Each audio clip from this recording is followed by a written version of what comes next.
ආයුබෝවන් හැමෝටම අද අපි මේ එකතු වෙලා ඉන්නේ ගුරු විභාගයට මුහුණ දෙන්න ඉන්න සියලුම දෙනා වෙනුවෙන් වැදගත් ප්‍රශ්න 100ක් කතා කරන්න. දැනටමත් ඔයාලා දන්නවා ඇති ඔයාලට ගුරු විභාගය වෙනුවෙන් පේපර් දෙකක් හම්බෙනවා කියලා. එකක් තමයි IQ නැත්නම් අභියෝගතා පේපර් එක. ඒකෙදි ඔයාලට ගණිත ගැටලු ඔන්න ඔය වගේ දේවල් ටිකක් හම්බෙනවා. අනිත් පේපර් එක තමයි GK නැත්නම් සාමාන්‍ය දැනීම. එතකොට අද අපි කතා කරන්න යන්නේ මේ GK ප්‍රශ්න පත්‍රයට වැදගත්ම ප්‍රශ්න 100ක්. ඔයාලට පුළුවන් මේ වීඩියෝ එක අහන ගමන් ගෙදර වැඩක් කරගන්න ඊළඟට ඩ්‍රයිවිං කරන ගමන් මේ වීඩියෝ එක අහන්න ඔය වගේ දෙයක් කරන්න පුළුවන්. ප්‍රශ්නය අහලා ඔයාලට පොඩි වෙලාවක් දෙනවා මම. ඒ වෙලාවේ ඔයාලා උත්තරේ කියන්න try එකක් දෙන්න. හරි. අපි එහෙනම් යන් ප්‍රශ්න 100 ගැන කතා කරන්න. පළවෙනි ප්‍රශ්නය. ශාරීරික අධ්‍යාපනය උගන්වන විද්‍යාපීඨයට ආසන්නම නගරය කුමක්ද? ශාරීරික අධ්‍යාපනය උගන්වන විද්‍යාපීඨයට ආසන්නම නගරය කුමක්ද?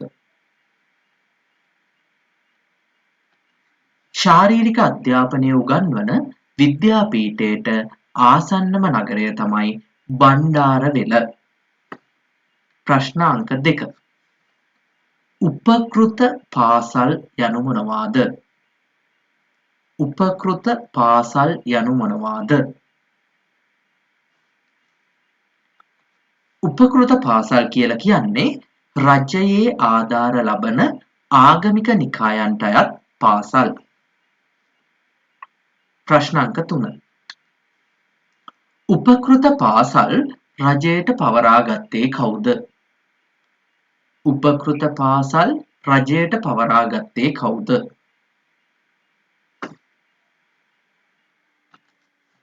උපකෘත පාසල් රජයට පවරා ගත්තේ 1961 දී බදියුදීන් මොහමඩ් කියන අධ්‍යාපන අමාත්‍යවරයා. ප්‍රශ්න අංක 4. මහපොළ ශිෂ්‍යත්වය හඳුන්වා දුන්නේ කවුද? මහපොළ ශිෂ්‍යත්වය හඳුන්වා දුන්නේ කවුද? මහපොළ ශිෂ්‍යත්වය හඳුන්වලා දුන්නේ 1981 දී ලලිත් ඇතුළත් මුදලි මහතා. ප්‍රශ්න අංක 5. පෙළපොත් හා නිල ඇඳුම් ලබා දුන් වර්ෂ පිළිවෙලින් ලියන්න. පෙළපොත් හා නිල ඇඳුම් ලබා දුන් වර්ෂ පිළිවෙලින් ලියන්න.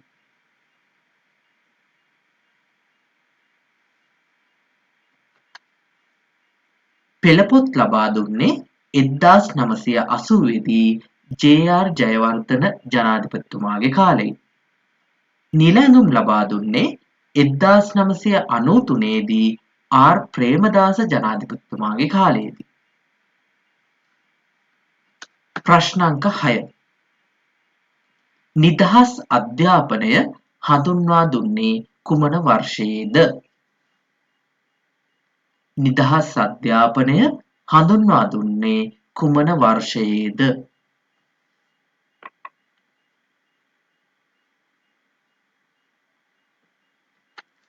නිදහස් අධ්‍යාපනය හඳුන්වා දුන්නේ 1945 දී. නිදහස් අධ්‍යාපනය හඳුන්වා දුන්නේ 1945 දී. ප්‍රශ්න අංක 7. අන්ධ සිසුන් අකුරු ඉගෙන ගන්නා ක්‍රමය කුමක්ද? අන්ධ සිසුන් අකුරු ඉගෙන ගන්නා ක්‍රමය කුමක්ද?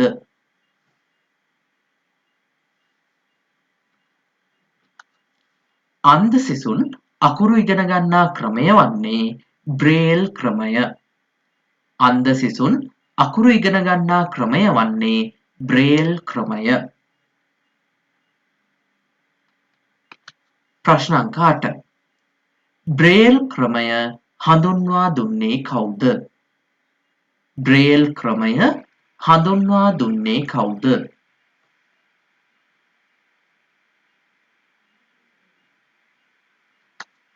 බ්‍රේල් ක්‍රමය හඳුන්වා දුන්නේ ලුවී බ්‍රේල් විසින්. බේල් ක්‍රමය හඳුන්වා දුන්නේ ලුවී බ්‍රේල් විසින්. ප්‍රශ්න අංක 9. ලංකාවේ ඩිජිටල් සාක්ෂරතාවය කීයද? ලංකාවේ ඩිජිටල් සාක්ෂරතාවය කීයද?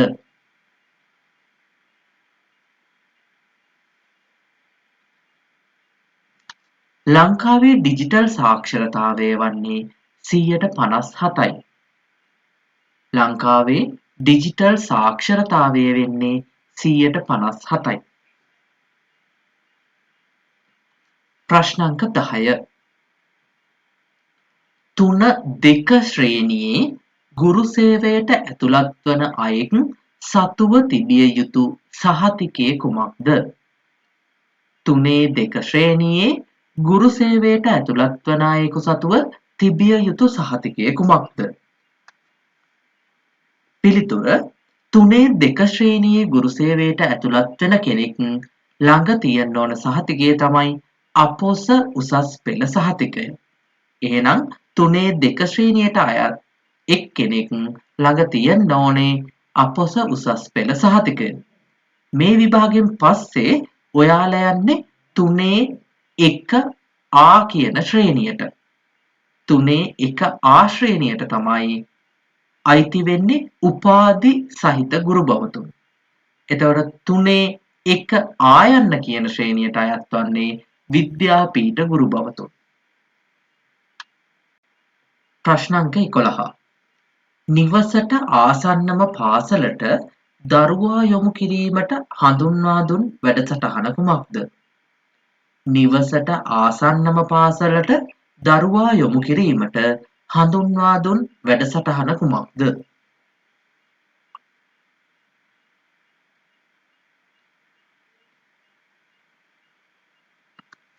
නිවසට ආසන්නම පාසලට දරුවා යොමු කිරීමට හඳුන්වලා දුන්න වැඩසටහන තමයි ලපා හොපා වැඩසටහන. ඒ කියන්නේ ළඟම පාසල හොඳම පාසල කියන වැඩසටහන. එහෙනම් නිවසට ආසන්නම පාසලට දරුවා යොමු කිරීමට හඳුන්වා දුන් වැඩසටහන තමයි ලපා හොපා වැඩසටහන. ප්‍රශ්න අංක 12. 13 වන විවස්ථා සංශෝධනය සුවිශේෂී වන්නේ ඇයි? 13 වන විවස්ථා සංශෝධනය සුවිශේෂී වන්නේ ඇයි?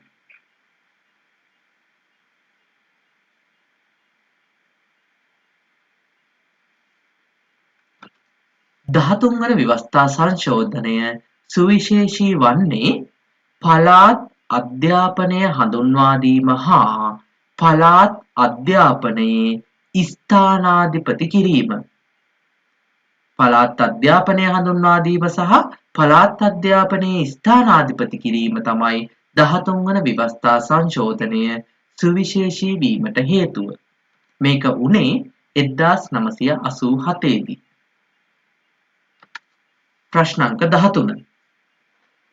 එක්සත් ජාතීන්ගේ අධ්‍යාපනය විද්‍යාත්මකව හා සංස්කෘතික සංවිධානයේ කෙටි නම කුමක්ද? එක්සත් ජාතීන්ගේ අධ්‍යාපනය විද්‍යාත්මක හා සංස්කෘතික සංවිධානයේ කෙටි නම කුමක්ද?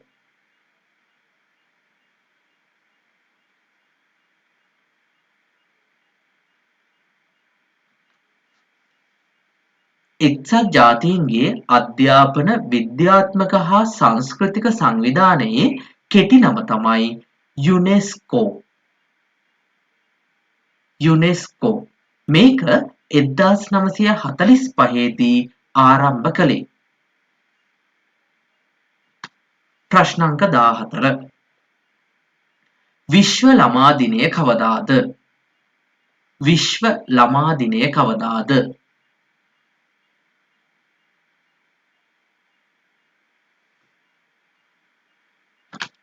විශ්ව ළමා දිනය තමයි 1954 නොවැම්බර් 20. විශ්ව ළමා දිනය 1954 නොවැම්බර් 20. ප්‍රශ්න අංක 15. ලංකාවේ අනිවාර්ය අධ්‍යාපන වයස කීයද? ලංකාවේ අනිවාර්ය අධ්‍යාපන වයස කීයද?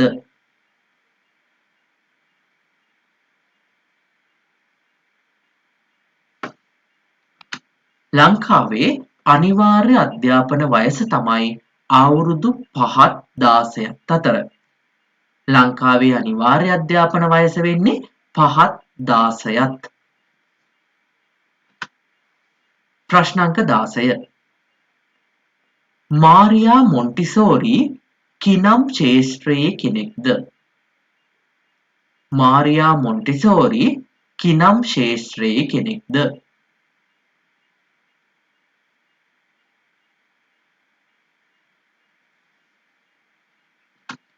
මාරියා මොන්ටිසෝරි කියලා කියන්නේ පෙර පාසල් අධ්‍යාපනයේ නියමුවරිය. මාරියා මොන්ටිසෝරි කියලා කියන්නේ පෙර පාසල් අධ්‍යාපනයේ නියමුවරිය. ප්‍රශ්න අංක 17. රාජ්‍ය සේවයට බඳවා ගන්නා උපරිම වයස කීයද? රාජ්‍ය සේවයට බඳවා ගන්නා උපරිම වයස කීයද?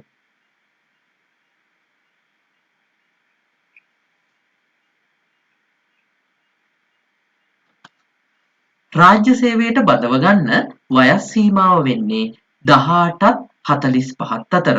එතකොට මෙතන අහලා තියෙන්නේ රාජ්‍ය සේවයට ගන්න උපරිම වයස කීයද කියලා. එහෙනම් උපරිම වයස වෙන්නේ අවුරුදු 45යි. ප්‍රශ්න අංක 18. ළමා උපකාරක සේවයේ හදිසි දුරකථන අංකය කුමක්ද? ළමා උපකාරක සේවයේ හදිසි දුරකථන අංකය කුමක්ද?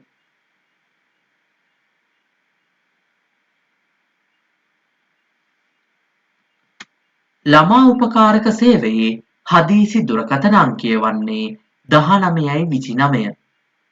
ළමා උපකාරක සේවයේ හදිසි දුරකථන අංකය වෙන්නේ 1929. ප්‍රශ්න අංක 19. අධ්‍යාපනයට දළදේශීය නිෂ්පාදනයෙන් ලැබෙන ප්‍රතිශතය කීයද? අධ්‍යාපනයට දළදේශීය නිෂ්පාදනයෙන් ලැබෙන ප්‍රතිශතය කීයද?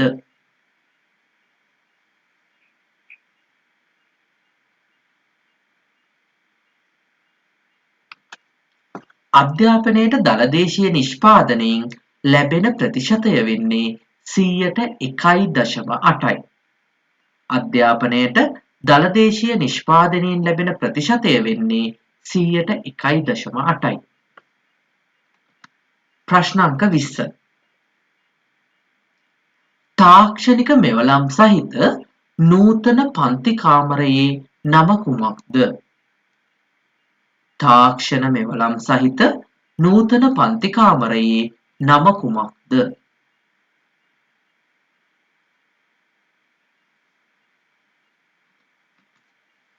තාක්ෂණික මෙවලම් සහිත නූතන පන්ති කාමරයට අපි කියනවා සුහුරු පන්ති කාමරය කියලා.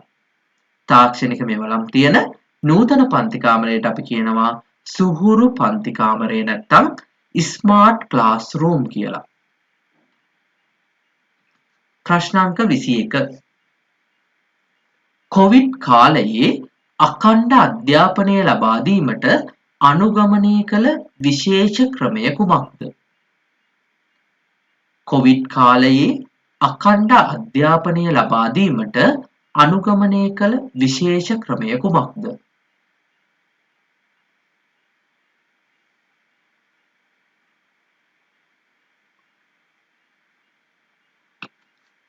කොවිඩ් කාලයේ අඛණ්ඩ අධ්‍යාපනය ලබා දෙන්න අනුගමනය කරපු විශේෂ ක්‍රමය තමයි මාර්ගගත අධ්‍යාපනය. කොවිඩ් කාලයේ අඛණ්ඩ අධ්‍යාපනය ලබා දෙන්න අනුගමනය කරපු විශේෂ ක්‍රමය වන්නේ මාර්ගගත අධ්‍යාපනය. ප්‍රශ්න අංක 22. අධ්‍යාපනවේදී උපාධිධාරීන් බඳවා ගන්නා ශ්‍රේණිය කුමක්ද? අධ්‍යාපනවේදී උපාධිධාරීන් බඳවා ගන්නා ශ්‍රේණිය කුමක්ද?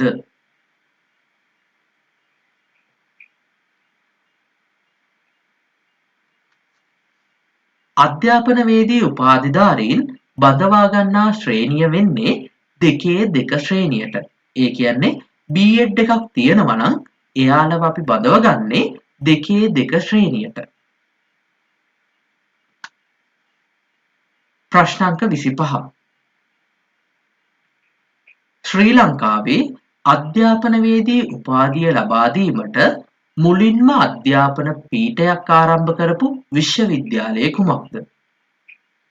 ශ්‍රී ලංකාවේ අධ්‍යාපනවේදී උපාධියක් ලබා දීමට මුලින්ම අධ්‍යාපන පීඨයක් ආරම්භ කරපු විශ්වවිද්‍යාලය කුමක්ද?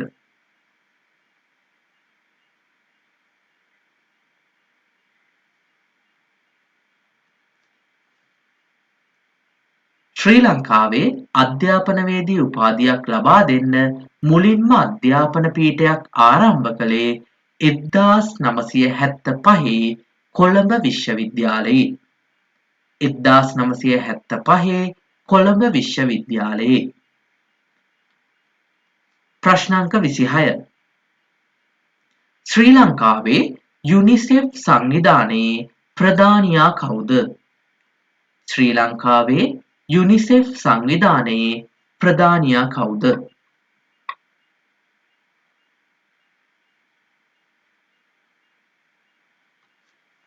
ශ්‍රී ලංකාවේ යුනිසෙෆ් සංවිධානයේ ප්‍රධානියා වෙන්නේ හානා සිංගර් මහත්මිය. ශ්‍රී ලංකාවේ යුනිසෙෆ් සංවිධානයේ ප්‍රධානියා වෙන්නේ හානා සිංගර් මහත්මිය. ප්‍රශ්නාංක 27.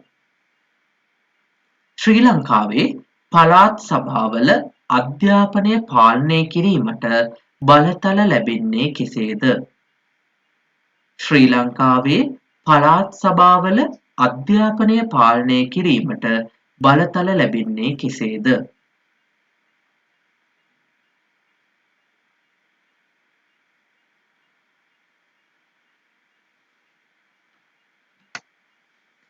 ශ්‍රී ලංකාවේ පළාත් සභාවලට අධ්‍යාපනය පාලනය කරන්න බලතල ලැබෙන්නේ සමගාමී ලැයිස්තුව හරහා. සමගාමී ලැයිස්තුව හරහා. ප්‍රශ්නාංක 28. ජාත්‍යන්තර විශ්වවිද්‍යාල වර්ගීකරණයට අනුව ආසියාවේ ඉහළම ස්ථානයක තියෙන විශ්වවිද්‍යාලය කුමක්ද? ජාත්‍යන්තර විශ්වවිද්‍යාල වර්ගීකරණයට අනුව ආසියාවේ ඉහළම ස්ථානයක තියෙන විශ්වවිද්‍යාලය කුමක්ද? ජාත්‍යන්තර විශ්වවිද්‍යාල වර්ගීකරණයට අනුව ආසියාවේ ඉහළම ස්ථානයක තියෙන විශ්වවිද්‍යාලය තමයි ඉන්දියාවේ ඉන්දිරා ගාන්ධි විශ්වවිද්‍යාලය. ඉන්දියාවේ ඉන්දිරා ගාන්ධි විශ්වවිද්‍යාලය. ප්‍රශ්නාංක 29. කොළඹ 7 ලංකා විශ්වවිද්‍යාලය ශ්‍රී ලංකා විශ්වවිද්‍යාලය ලෙස ආරම්භ කළේ කවදාද? කොළඹ 7 ලංකා විශ්වවිද්‍යාලය ශ්‍රී ලංකා විශ්වවිද්‍යාලය කියලා ආරම්භ කළේ කවදාද?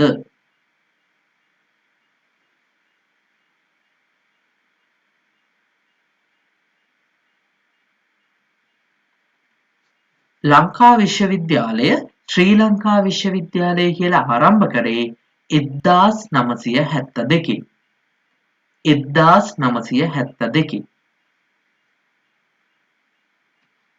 ප්‍රශ්නාංක 30.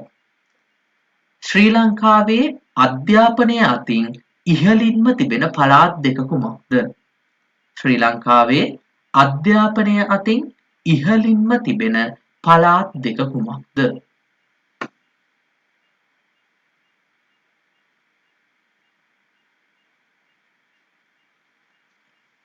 අධ්‍යාපනය අතින් ඉහළින්ම තියෙන ශ්‍රී ලංකාවේ පළවෙනියට බස්නාහිර පළාත, දෙවැනියට දකුණු පළාත.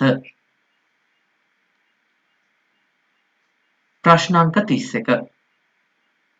ලෝකයේ අධ්‍යාපනය අතින් ඉහළින්ම තියෙන රටවල් 5 නිවැරදිව පෙළගස්වන්න. ලෝකයේ අධ්‍යාපනය අතින් ඉහළින්ම තිබෙන රටවල් 5 නිවැරදිව පෙළගස්වන්න.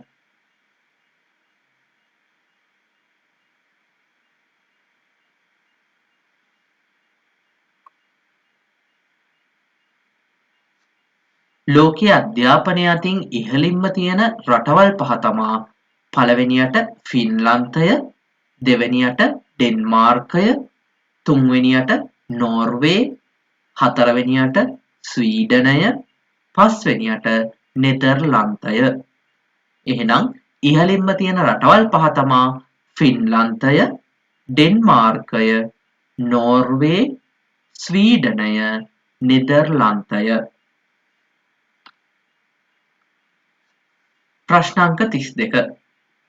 ශ්‍රී ලංකාවේ ජාතික පාසල්වල විදුහල්පතිවරු පත් කරන්නේ කුමන ආයතනයෙන්ද? ශ්‍රී ලංකාවේ ජාතික පාසල්වල විදුහල්පතිවරු පත් කරන්නේ කුමන ආයතනයෙන්ද?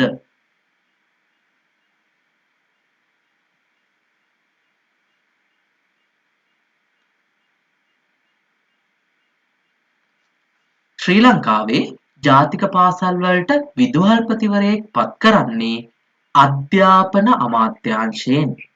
අධ්‍යාපන අමාත්‍යාංශයෙන්. ප්‍රශ්නාංක 33.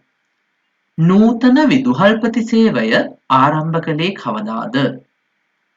නූතන විදුහල්පති සේවය ආරම්භ කළේ කවදාද?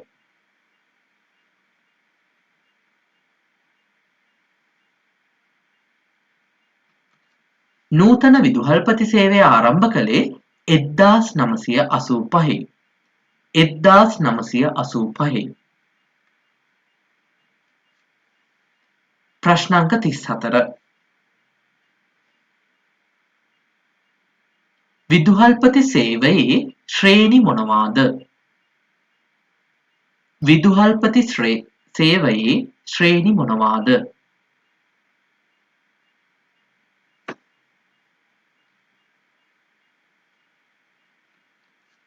විදුහල්පති සේවයේ ශ්‍රේණි වෙන්නේ පළවෙනි ශ්‍රේණිය, දෙවැනි ශ්‍රේණිය සහ තුන්වෙනි ශ්‍රේණිය. විදුහල්පති සේවයේ ශ්‍රේණි වෙන්නේ පළවෙනි ශ්‍රේණිය, දෙවන ශ්‍රේණිය, තුන්වන ශ්‍රේණිය. ප්‍රශ්නාංක 35. ජාත්‍යන්තර ශිෂ්‍ය නායකයෙක් ජනාධිපති වී සිටින එකම රට කුමක්ද? ජාත්‍යන්තර ශිෂ්‍ය නායකයෙක් ජනාධිපති වී සිටින එකම රට කුමක්ද?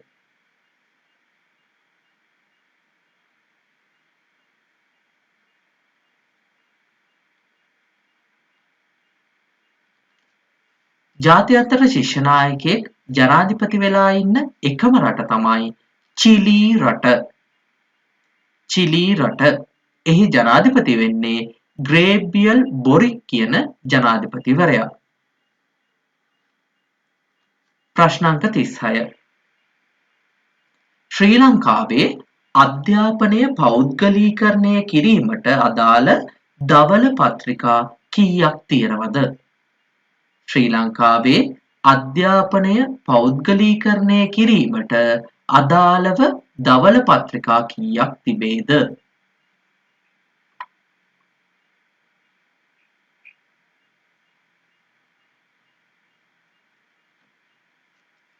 ශ්‍රී ලංකාවේ අධ්‍යාපනය පෞද්ගලීකරණය කරන්න අදාළ දවල පත්‍රිකා දෙකක් තියෙනවා.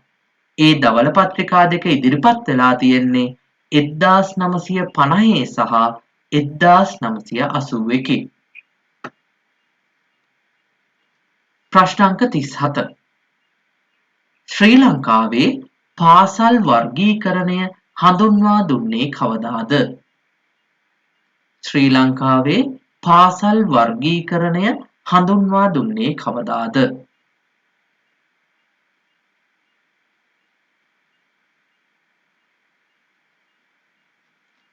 ශ්‍රී ලංකාවේ පාසල් වර්ගීකරණය හඳුන්වලා දුන්නේ 2013 වර්ෂයේ. ප්‍රශ්නාංක 38. ශ්‍රී ලංකාවේ පාසල් වර්ගීකරණය හඳුන්වා දුන්නේ ඇයි?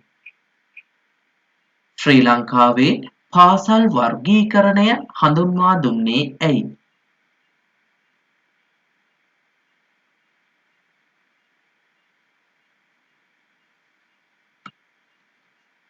ශ්‍රී ලංකාවේ පාසල් වර්ගීකරණය හඳුන්වලා දුන්නේ පාසල් වලට විධිමත්ව ළමුන් ඇතුළත් කිරීමට.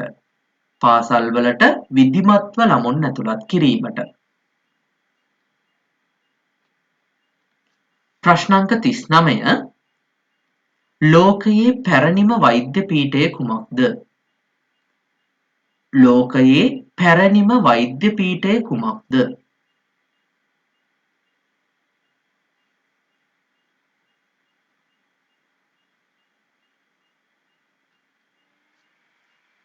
ලෝකයේ පැරණිම වෛද්‍ය පීඨය වෙන්නේ ඉතාලියේ සෙල්වනෝ වෛද්‍ය පීඨය. ඉතාලියේ සෙල්වනෝ වෛද්‍ය පීඨය. ප්‍රශ්නාංක 40 ආධාර ලබන පාසල් රජයට පවරා ගැනීමේ පනත කුමක්ද? ආධාර ලබන පාසල් රජයට පවරා ගැනීමේ පනත කුමක්ද?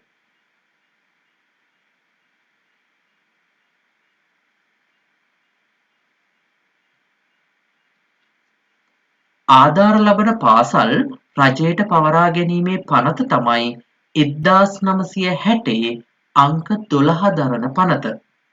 1960 අංක 12 දරන පනත. ප්‍රශ්නාංක 41 උපකෘත පාසල් රජයට පවරාගත්තේ කවුද? උපකෘත පාසල් රජයට පවරාගත්තේ කවුද?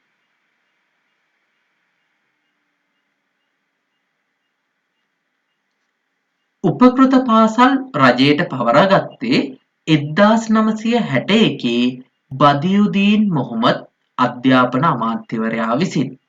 1961 බදියුදීන් මොහොමඩ් අධ්‍යාපන අමාත්‍යවරයා විසින්. ප්‍රශ්නාංක 42 ශ්‍රී ලංකාවේ විශ්වවිද්‍යාලවලට වාර්ෂිකව ඇතුළත් කරගන්නා සිසුන් සංඛ්‍යාව කීයද? ශ්‍රී ලංකාවේ විශ්වවිද්‍යාලවලට වාර්ෂිකව ඇතුළත් කරගන්නා සිසුන් සංඛ්‍යාව කීයද?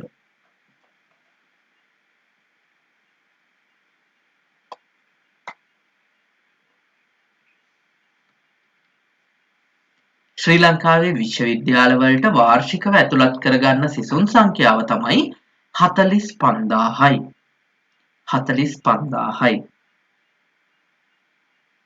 ප්‍රශ්නාංක 43 ලංකාවේ අමරසූරිය ගුරු විද්‍යාලය පිහිටා තිබෙන්නේ කොහේද? ලංකාවේ අමරසූරිය ගුරු විද්‍යාලය පිහිටා තිබෙන්නේ කොහේද?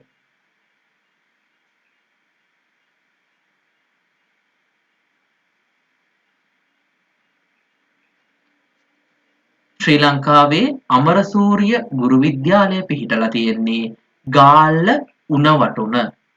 ගාල්ල උණවටුන.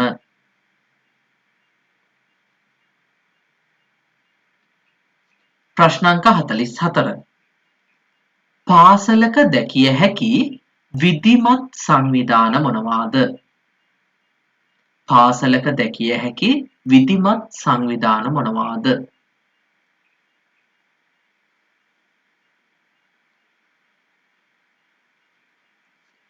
පාසලක අපිට දකින්න පුළුවන් විධිමත් සංවිධාන තමයි ආගමික කටයුතු වලට අදාළ සංවිධාන, ආදිශිෂ්‍ය සංවිධාන, සුබසාධන සංවිධාන, සෞඛ්‍ය සංවිධාන.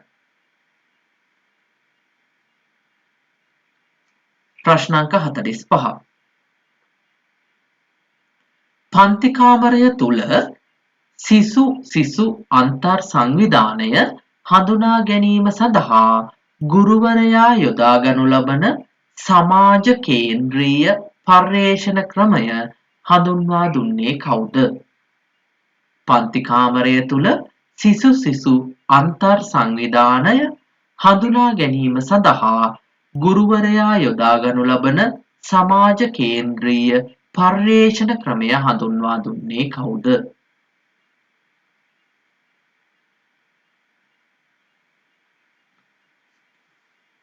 සමාජ කේන්ද්‍රීය පර්යේෂණ ක්‍රමය හඳුන්වලා දුන්නේ ඇමරිකාවේ ජේ.එල්. මොරීනෝ. ඇමරිකාවේ ජේ.එල්. මොරීනෝ. ප්‍රශ්නාංක 46. පාසල් සංවර්ධන සමිතියක ප්‍රධාන කාර්යයන් දෙකක් ලියන්න. පාසල් සංවර්ධන සමිතියක ප්‍රධාන කාර්යයන් දෙකක් ලියන්න.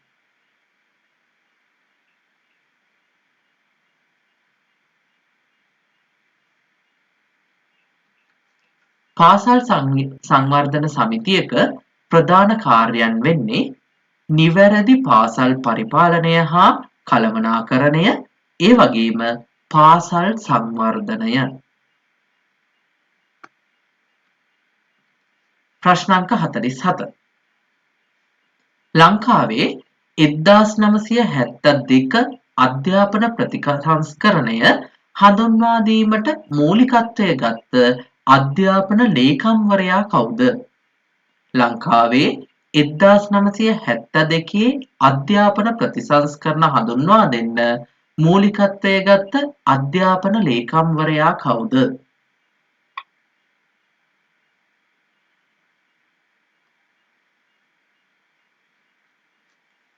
1972 අධ්‍යාපන ප්‍රතිසංස්කරණවලට මූලිකත්වය ගත්ත අධ්‍යාපන ලේකම්වරයා තමයි ප්‍රේමදාස උඩගම මහතා. ප්‍රේමදාස උඩගම මහතා. ප්‍රශ්නාංක 48. 1994 වසරේ ගෙනෙන ලද ගුරුවරුන් සම්බන්ධ විශේෂ යෝජනාව කුමක්ද? 1994 වසරේ ගෙනෙන ලද ගුරුවරුන් සම්බන්ධ විශේෂ යෝජනාව කුමක්ද?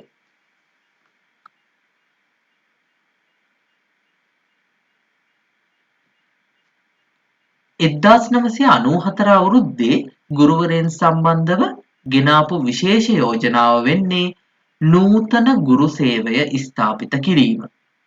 නූතන ගුරු සේවය ස්ථාපිත කිරීම. ප්‍රශ්නාංක 49. ශ්‍රී ලංකාවේ අධ්‍යාපනයේ අධ්‍යාපන විද්‍යාපීඨ වර්ෂය ලෙස හඳුන්වන්නේ කවදාද? ශ්‍රී ලංකාවේ අධ්‍යාපනයේ අධ්‍යාපන විද්‍යාපීඨ වර්ෂය ලෙස හඳුන්වන්නේ කවදාද?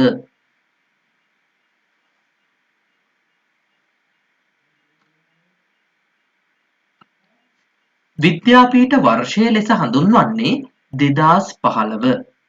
විද්‍යාපීඨ වර්ෂය ලෙස හඳුන්වන්නේ 2015. ප්‍රශ්නාංක 50.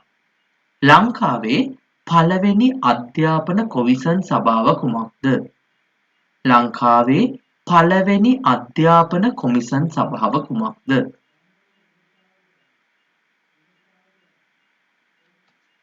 ලංකාවේ පළවෙනි අධ්‍යාපන කොමිෂන් සභාව වන්නේ ආර්.එෆ්. මෝගන් කමිටුව. ආර්.එෆ්. මෝගන් කමිටුව. ප්‍රශ්නාංක 51. අධ්‍යාපන විද්‍යාපීඨ තේමාව කුමක්ද? අධ්‍යාපන විද්‍යාපීඨ තේමාව කුමක්ද?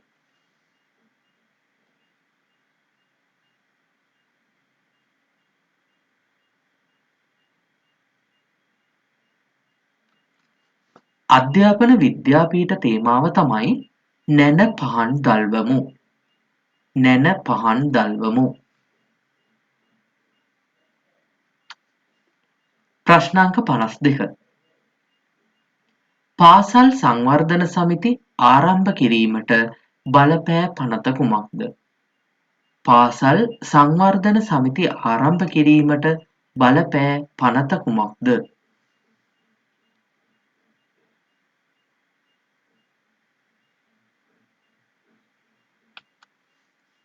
පාසල් සංවර්ධන සමිති ආරම්භ කරන්න බලපාපු පනත තමයි 1982 අංක 2 දරන පනත. 1982 අංක 2 දරන පනත. ප්‍රශ්නාංක 53. ශ්‍රී ලංකාවේ පාසලක සාර්ථකත්වය වෙනුවෙන් බලපාන සාධක ඇතුළත් කළ විශේෂ ග්‍රන්ථය කුමක්ද? ශ්‍රී ලංකාවේ පාසලක සාර්ථකත්වය වෙනුවෙන් බලපාන සාධක ඇතුළත් කළ විශේෂ ග්‍රන්ථය කුමක්ද?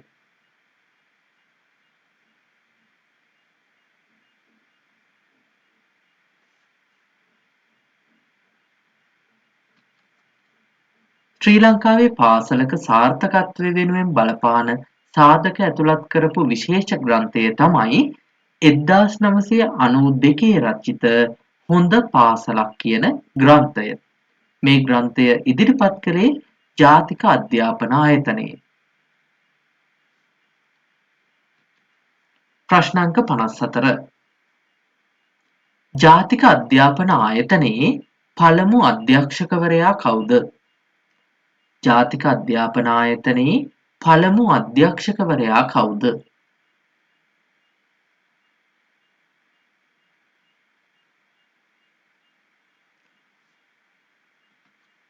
ජාතික අධ්‍යාපන ආයතනයේ පළමු අධ්‍යක්ෂකවරයා තමයි ඩී.ඒ. පෙරේරා මහතා.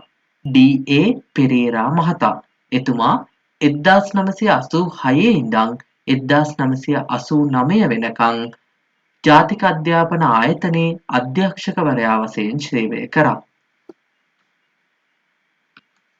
ප්‍රශ්නාංක 55. ලංකාවේ සාක්ෂරතා දිනය සැප්තැම්බර් 8 වෙනිදා. එය මුලින්ම නම් කළේ කුමන වර්ෂයේ කවදාද? ලංකාවේ සාක්ෂරතා දිනය විදිහට සැප්තැම්බර් 8 වෙනිදා මුලින්ම නම් කළේ කුමන වර්ෂයේ කවදාද?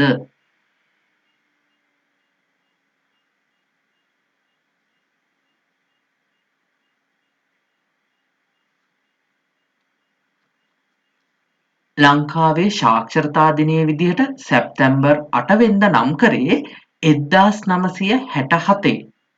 1967. ප්‍රශ්නාංක 56. ලංකාවේ පළාත් පාසල් ස්ථාපිත කළේ කවදාද? ලංකාවේ පළාත් පාසල් ස්ථාපනය කළේ කවදාද?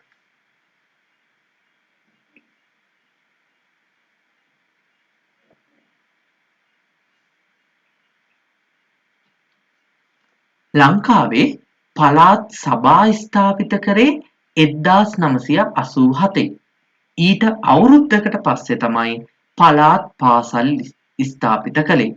ඒ කියන්නේ පළාත් පාසල් ස්ථාපිත කළේ 1988. ප්‍රශ්නාංක 57. ශ්‍රී ලංකාවේ පළාත් සභාවකට මහජන ඡන්දයෙන් තේරීපත් වන ප්‍රධානියා කවුද? ශ්‍රී ලංකාවේ පළාත් සභාවකට මහජන ඡන්දයෙන් තේරීපත් වන ප්‍රධානියා කවුද?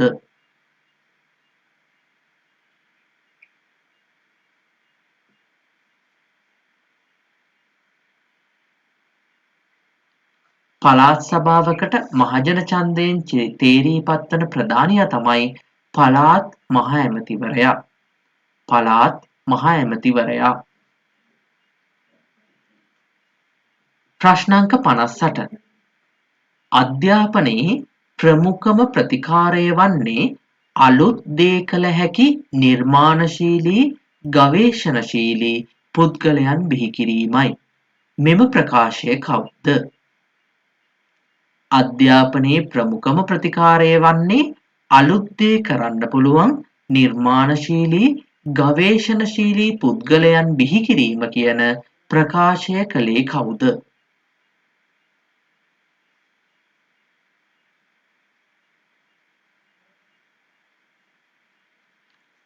මේ ප්‍රකාශය කළේ ස්විට්සර්ලන්තයේ ජින් පියාජේ විසින්.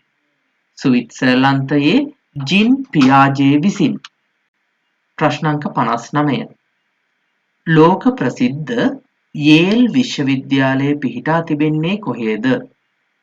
ලෝක ප්‍රසිද්ධ යේල් විශ්වවිද්‍යාලය පිහිටා තිබෙන්නේ කොහේද?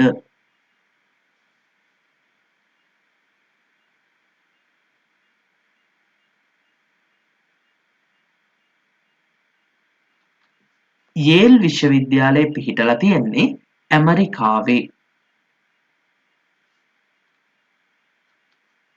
ප්‍රශ්නාංක 60.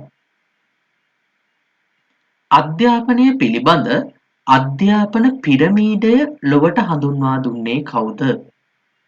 අධ්‍යාපනය පිළිබඳ අධ්‍යාපන පිරමීඩය ලොවට හඳුන්වා දුන්නේ කවුද?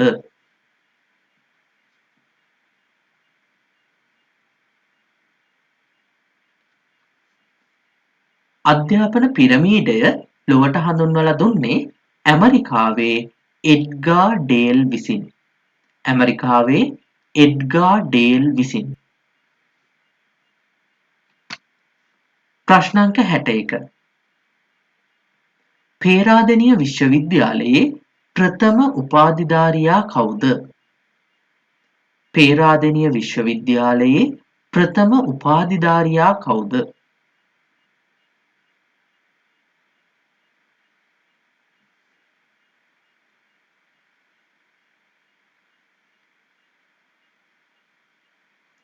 පේරාදෙණිය විශ්වවිද්‍යාලයේ ප්‍රථම උපාධිධාරියා වෙන්නේ ජේ.ඊ.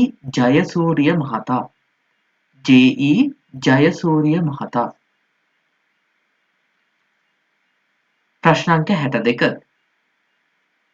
විශ්වවිද්‍යාල කොලිජිය කොළඹ විශ්වවිද්‍යාලය බවට පත් කළේ කවදාද? විශ්වවිද්‍යාල කොලිජිය කොළඹ විශ්වවිද්‍යාලය බවට පත් කළේ කවදාද?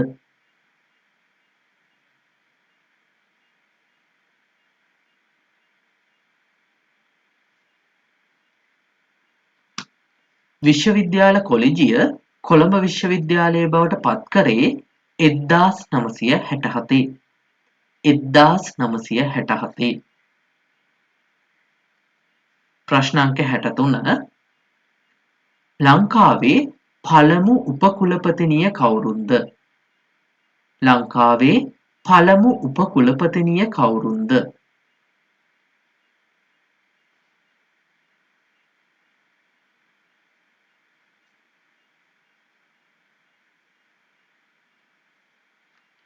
ලංකාවේ පළමු උපකුලපතිනිය වෙන්නේ සාවිත්‍රී ගුණසේකර මහත්මිය. සාවිත්‍රී ගුණසේකර මහත්මිය.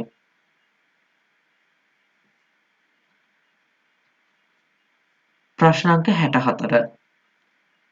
කැලණිය විශ්වවිද්‍යාලයේ පළමු උපකුලපතිනිය කවුරුන්ද? කැලණිය විශ්වවිද්‍යාලයේ පළමු උපකුලපතිනිය කවුරුන්ද?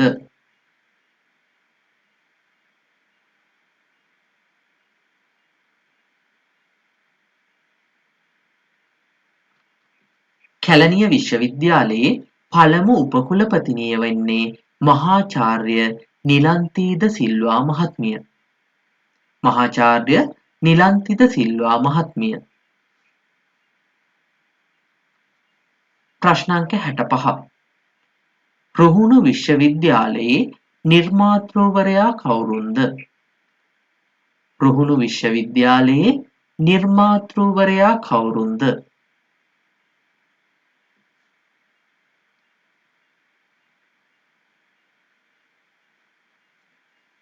රුහුණු විශ්වවිද්‍යාලයේ නිර්මාතෘවරයා වෙන්නේ රොනීද මෙල් මහතා.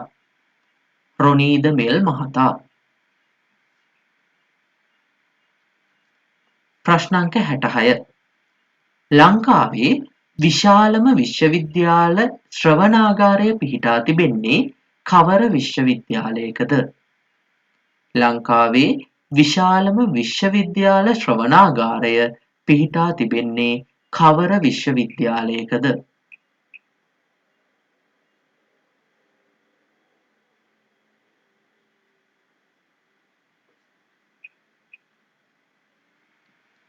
විශාලම විශ්වවිද්‍යාල ශ්‍රවණාගාරය පිහිටලා තියෙන්නේ රුහුණු විශ්වවිද්‍යාලයේ. රුහුණු විශ්වවිද්‍යාලයේ. ප්‍රශ්නාංක 67. ආතර් සී ක්ලාක් මහතා කුලපති ධූරය දැරූ ලංකාවේ විශ්වවිද්‍යාලය කුමක්ද? ආතර් සී ක්ලාක් මහතා කුලපති ධූරය දැරූ ලංකාවේ විශ්වවිද්‍යාලය කුමක්ද?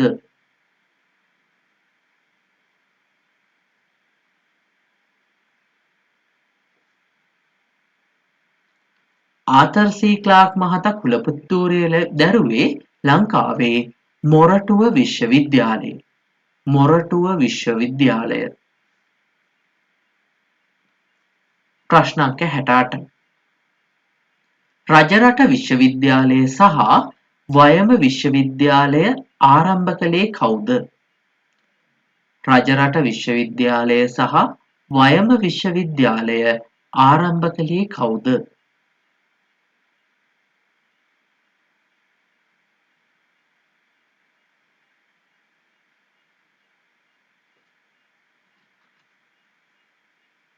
රජරට විශ්වවිද්‍යාලය සහ වයඹ විශ්වවිද්‍යාලය ආරම්භ කළේ හිටපු අධ්‍යාපන අමාත්‍යවරයෙක් වන රිචඩ් පතිරණ මහතා. රිචඩ් පතිරණ මහතා. ප්‍රශ්න අංක 69. 17 වන විශ්වවිද්‍යාලය කුමක්ද? 17 වන විශ්වවිද්‍යාලය කුමක්ද?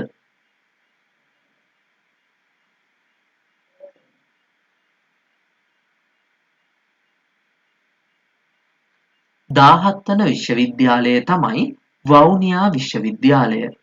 වවුනියා විශ්වවිද්‍යාලය. ප්‍රශ්න අංක 70. වවුනියා විශ්වවිද්‍යාලය ආරම්භ කළේ කවදාද? වවුනියා විශ්වවිද්‍යාලය ආරම්භ කළේ කවදාද?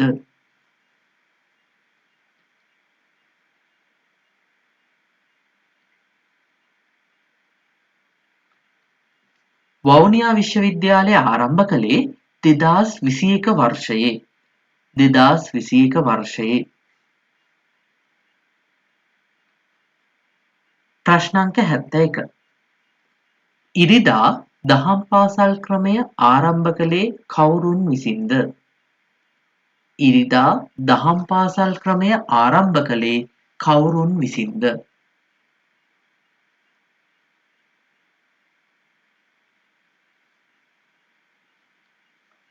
ඉරිදා දහම් පාසල් ක්‍රමය ආරම්භ කළේ අක්මීමන ධම්මපාල හිමියන් විසින්. අක්මීමන ධම්මපාල හිමියන් විසින්.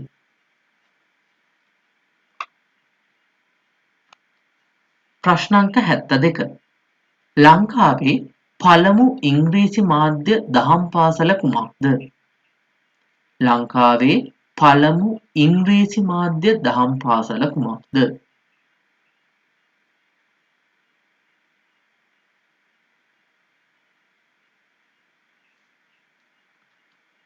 ලංකාවේ පළවෙනි ඉංග්‍රීසි මාධ්‍ය දහම් පාසල වෙන්නේ මහරගම සී වජිරඥාන දහම් පාසල. මහරගම ශ්‍රී වජිරඥාන දහම් පාසල.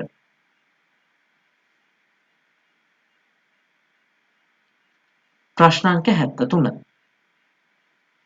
බාලදක්ෂ ව්‍යාපාරයේ පියා කවුද?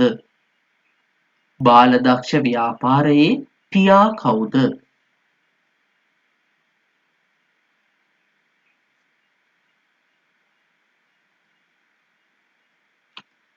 බාලදක්ෂ ව්‍යාපාරයේ පියා වන්නේ බේඩන් පවෙල් සාමිවරයා. බේඩන් පවෙල් සාමිවරයා.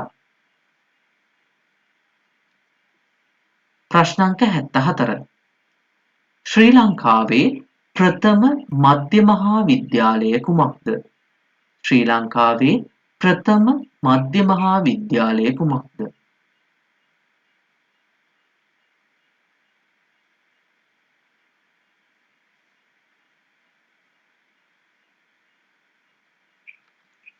ශ්‍රී ලංකාවේ ප්‍රථම මධ්‍ය මහා විද්‍යාලය වෙන්නේ මතුගම කන්නංගර මධ්‍ය මහා විද්‍යාලය. මතුගම කන්නංගර මධ්‍ය මහා විද්‍යාලය. මේ විද්‍යාලය ආරම්භ කළේ 1943 වර්ෂයේ. ප්‍රශ්න අංක 75. පෘතුගීසි, ලන්දේසි, ඉංග්‍රීසීන්ගේ අධ්‍යාපනය ප්‍රවර්ධනය කිරීමේ මූලික පරමාර්ථය වූයේ කුමක්ද? පෘතුගීසීන්, ලන්දේසීන්, ඉංග්‍රීසීන්ගේ අධ්‍යාපනය ප්‍රවර්ධනය කිරීමේ මූලික පරමාර්ථය කුමක්ද?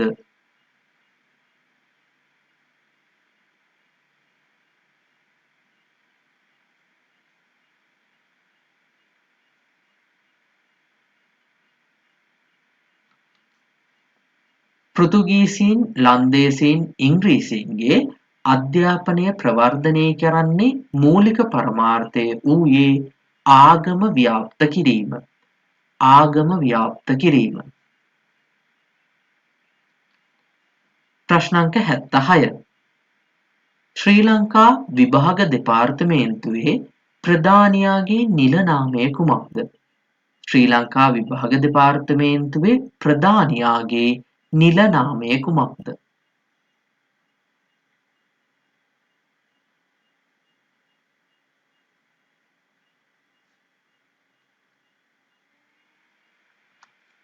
විභාග දෙපාර්තමේන්තුවේ ප්‍රධානියාගේ නිල නාමය තමයි විභාග කොමසාරිස් ජෙනරාල්. විභාග කොමසාරිස් ජෙනරාල්. ප්‍රශ්න අංක 77.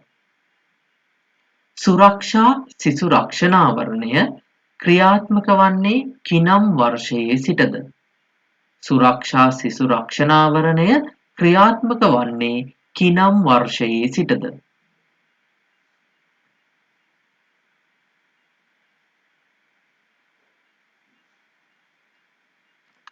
සුරක්ෂා සිසු රක්ෂණාවරණය ක්‍රියාත්මක වෙන්නේ 2017 ඉඳලා 2017 සිට. ප්‍රශ්න අංක 78. 1994 වර්ෂයේ ගෙනෙන ලද ගුරුවරුන් සම්බන්ධ විශේෂ යෝජනාව කුමක්ද? 1994 ගෙන එන ලද ගුරුවරුන් සම්බන්ධ විශේෂ යෝජනාව කුමක්ද?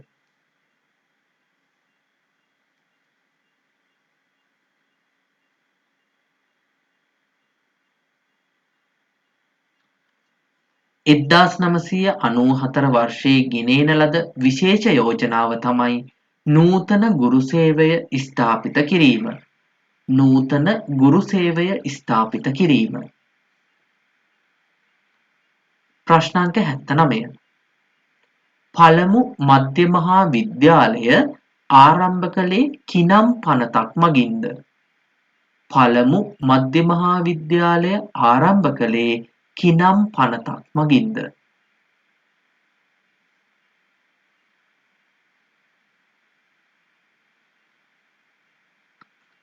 පළමු මධ්‍ය මහා විද්‍යාලය ආරම්භ කළේ 1942 අංක 7 දරන පනත මගින්. 1942 අංක 7 දරන පනත මගින්. ප්‍රශ්න අංක 80. ලංකාවේ පළවෙනි අධ්‍යාපන කොමිසන් සභාව කුමක්ද? ලංකාවේ පළවෙනි අධ්‍යාපන කොමිසන් සභාව කුමක්ද?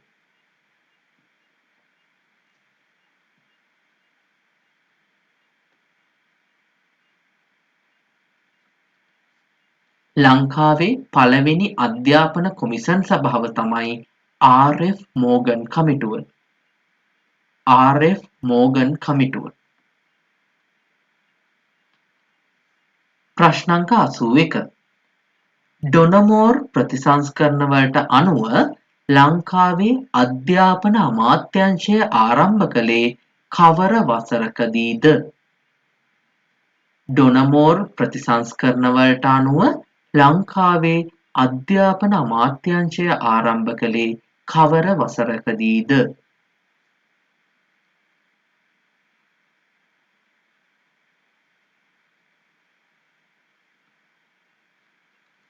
අධ්‍යාපන අමාත්‍යාංශය ආරම්භ කළේ 1931. 1931. ප්‍රශ්න අංක 82. පාසල් සංවර්ධන සමිති ආරම්භ කිරීමට බලපෑ පනත කුමක්ද? පාසල් සංවර්ධන සමිති ආරම්භ කිරීමට බලපෑ පනත කුමක්ද?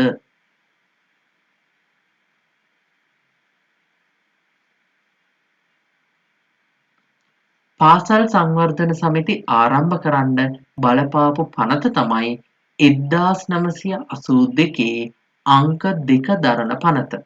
1982 අංක 2 දරන පනත. ප්‍රශ්නාංක 83. ශිෂ්‍ය නම්නීකරණය ශ්‍රී ලංකාවේ විශ්වවිද්‍යාල තුළ හඳුන්වා දුන්නේ කවර වසරකදීද? ශිෂ්‍ය නම්නීකරණය ශ්‍රී ලංකා විශ්වවිද්‍යාලය තුළ හඳුන්වා දුන්නේ කවර වසරකදීද?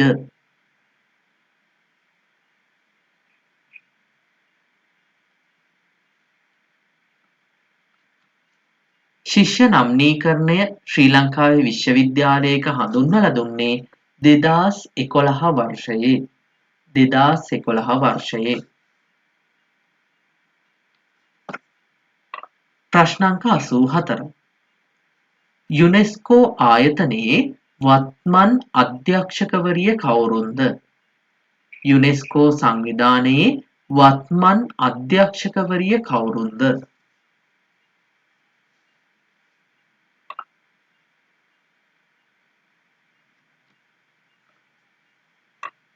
යුනෙස්කෝ ආයතනයේ වත්මන් අධ්‍යක්ෂකවරිය තමයි ඔඩිරි අසෝලේ මහත්මිය. ඔඩිරි අසෝලේ මහත්මිය. ප්‍රශ්නාංක 85. යුනෙස්කෝ අධ්‍යාපන විධායක කමිටුවට පත් වූ ලංකාවේ එකම අධ්‍යාපන අමාත්‍යවරයා කවුරුන්ද?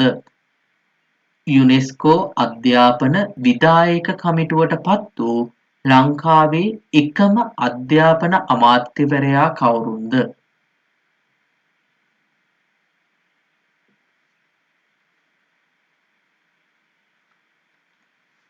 යුනෙස්කෝ අධ්‍යාපන විධායක කමිටුවට පත්වෙච්ච ලංකාවේ එකම අධ්‍යාපන අමාත්‍යවරයා තමයි අකිල විරාජ් කාරියවසම් අමාත්‍යතුමා. අකිල විරාජ් කාරියවසම් අමාත්‍යතුමා.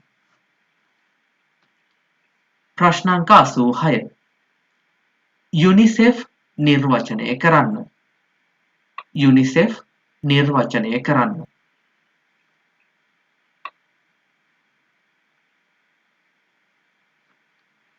යුනිසෙෆ් කියන එකේ නිර්වචනය තමයි එක්සත් ජාතීන්ගේ ළමා හදීසි අරමුදල. එක්සත් ජාතීන්ගේ ළමා හදීසි අරමුදල. ප්‍රශ්නාංක 87. යුනිසෙෆ්හි වත්මන් අධ්‍යක්ෂකවරිය කවුද? යුනිසෙෆ්හි වත්මන් අධ්‍යක්ෂකවරිය කවුරුන්ද?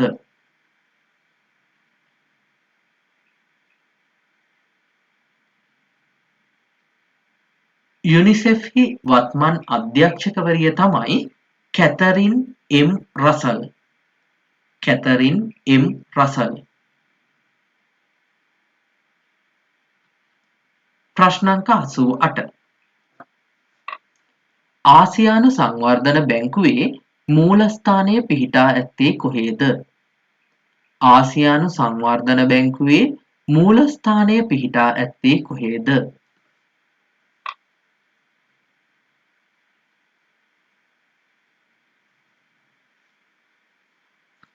ආසියානු සංවර්ධන බැංකුවේ මූලස්ථානය පිහිටලා තියෙන්නේ පිලිපීනයේ මැනිලා නුවර.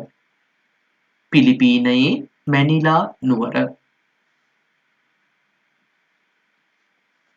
ප්‍රශ්නාංක 89. සාගර විශ්වවිද්‍යාලයට ආධාර ලබා දුන් රට කුමක්ද? සාගර විශ්වවිද්‍යාලයට ආධාර ලබා දුන් රට කුමක්ද?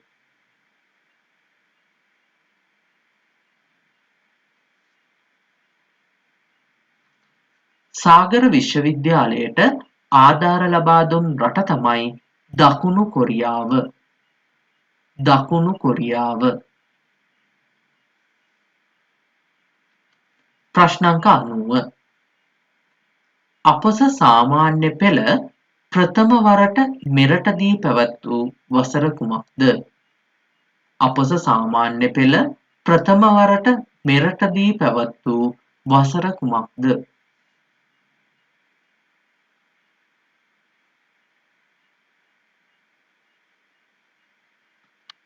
අපොස සාමාන්‍ය පෙළ ප්‍රථම වරට මෙරටදී පැවැත්වූයේ 1952.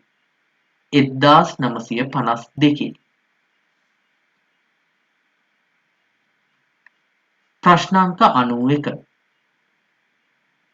විෂයන් 4න් උසස් පෙළ විභාගය ලියා ලකුණු 400න් 397ක් ලබාගත් වාර්තාවක් ලැබූ පුද්ගලයා කවුද? උසස් පෙළ විභාගයේ ලකුණු 400න් 397ක් ලබාගෙන වාර්තාවක් ලැබූ පුද්ගලයා කවුද?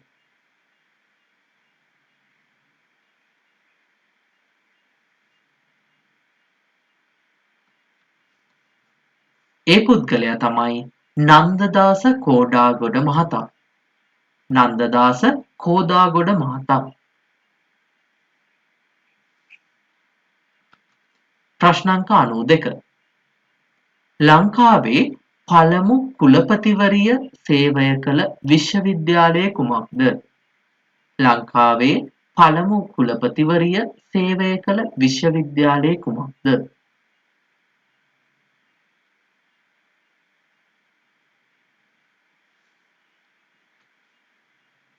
ලංකාවේ පළමු කුලපතිවරය සේවය කළේ ජයවර්ධනපුර විශ්වවිද්‍යාලයේ.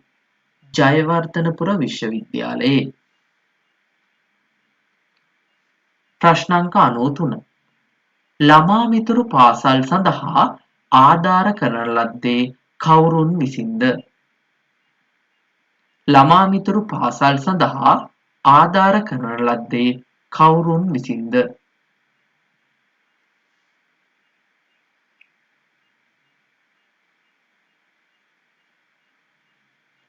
ළමා මිතුරු පාසල්වලට ආධාර කළේ යුනිසෙෆ් සංවිධානය විසින්. යුනිසෙෆ් සංවිධානය විසින්.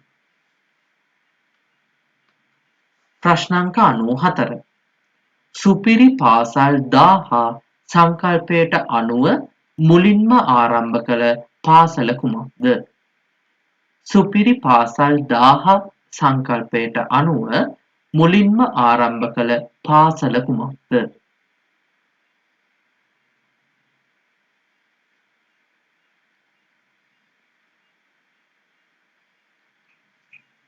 සුපිරි පාසල් 1000 සංකල්පයට අනුව මුලින්ම ආරම්භ කරපු පාසල තමයි මොනරාගල සියඹලාන්ඩුව මධ්‍ය මහා විද්‍යාලය. මොනරාගල සියඹලාන්ඩුව මධ්‍ය මහා විද්‍යාලය. ප්‍රශ්නාංක 95 ළඟම පාසල හොඳම පාසල ව්‍යාපෘතියට ලංකාවේ පාසල් කීයක් අයත්ද? ළඟම පාසල හොඳම පාසල ව්‍යාපෘතියට ලංකාවේ පාසල් කීයක් අයත්ද?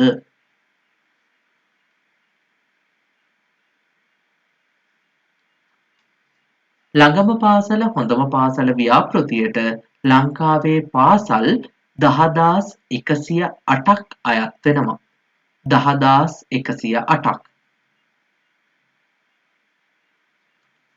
ප්‍රශ්නාංක 96 නිදහසින් පසු ශ්‍රී ලංකාවේ පළමු අධ්‍යාපන ඇමතිවරයා කවුද? නිදහසට පසු ශ්‍රී ලංකාවේ පළමු අධ්‍යාපන ඇමතිවරයා කවුද?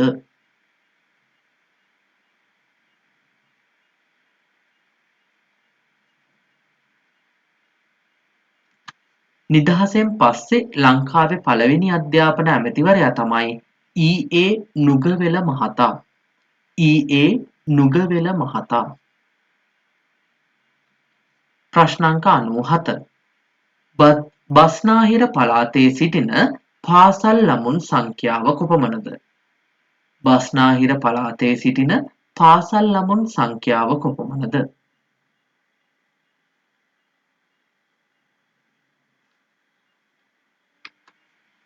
බස්නාහිර පළාතේ ඉන්න ළමයි ගාන ලක්ෂ 9කට ආසන්නයි. ලක්ෂ 9කට ආසන්නයි. ප්‍රශ්නාංක 98 ලංකාවේ පළමු ගැසට් පත්‍රය නිකුත් කළ වර්ෂය කුමක්ද? ලංකාවේ පළමු ගැසට් පත්‍රය නිකුත් කළ වර්ෂය කුමක්ද?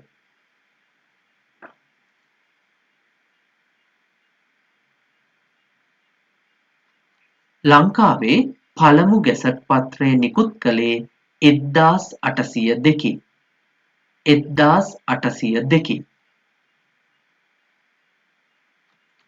ප්‍රශ්නාංක 99 ලංකාවේ පළමු පුස්තකාලය පිහිටා තිබෙන්නේ කොහේද?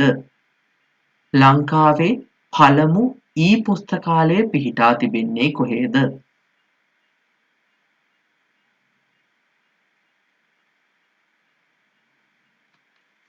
ලංකාවේ පළවෙනි පුස්තකාලය පිහිටලා තියෙන්නේ අනුරාධපුර ඉපලෝගම. අනුරාධපුර ඉපලෝගම. ප්‍රශ්නාංක 100 අවසාන ප්‍රශ්නය. ලංකාවේ දුම්රිය පාසල පිහිටා තිබෙන්නේ කොහේද? ලංකාවේ දුම්රිය පාසල පිහිටා තිබෙන්නේ කොහේද?